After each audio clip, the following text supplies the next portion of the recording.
Umar Hashim me haɗinka da Nafisa? Na gabata ma magana. Na karya alƙawarin da ke tsakanina da ita ne. Umar Hashim, yanzu idan ka zama shugaba za ka yi adalci? Lalle zan yi adalci da kuma kyautatawa. Zan bayar da taimako. Ka tabbata? Kuma zan cika alƙawari. Zan yi hani da mummuna daidai yadda zan iya. Shikenan Umar Hashim, yanzu me za ka iya cewa? Lalle shugaba ko mai jagorantar al'umma dole ne ya tanaji amsar da zai gabatar a gaban Ubangiji ranar gobe kiyama. Gaskiya ne Umar Hashim. Manzo Allah ya faɗa cewa Allah zai tambayi duk wani mai kiwo game da kiwon da aka bashi. Gaskiya ne Umar Hashim, maganganun da kake faɗa. Sai kuma wa ya ce Nafisa ta baka nan bata? Ba daga wajenta na samu ba.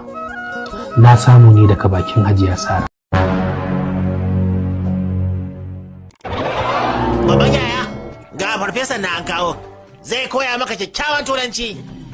Kafin ka farka can da ta kware ba. Good morning, sir. Zauna man. To ayi mu fara. Kai! Ni sa kare na kake cewa Yalla ba rena kare ba. Ina nufin harafin A na abarba. Don ban da kai farfesa ai mai gidadi ya san wannan. Ba daga nan zaka faro ba. Yayi karatu har zuwa aji 4. In dai wannan turancin ne yana iya. Matsala ta daya. Isar da sako a harshen turanci.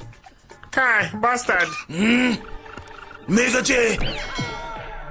Kalmar bastard tana nufin babban star wato babban tauraro.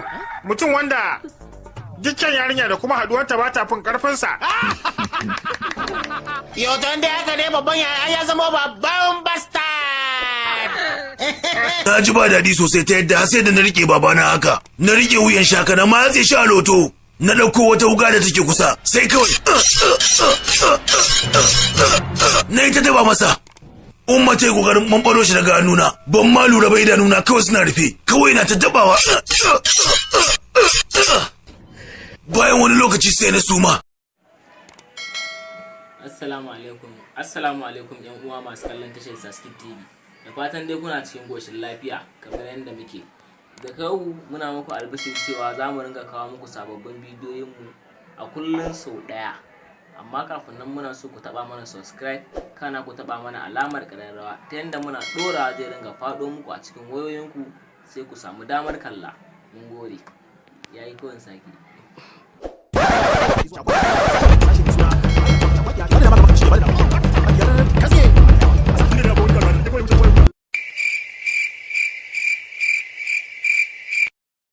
Ku rattaba mana subscribe sannan ku danna ƙararrawa. Haka zalika ku san baɗa mana like, ku saburbuɗo mana sharhi sannan ku yaɗa wannan ɗauka.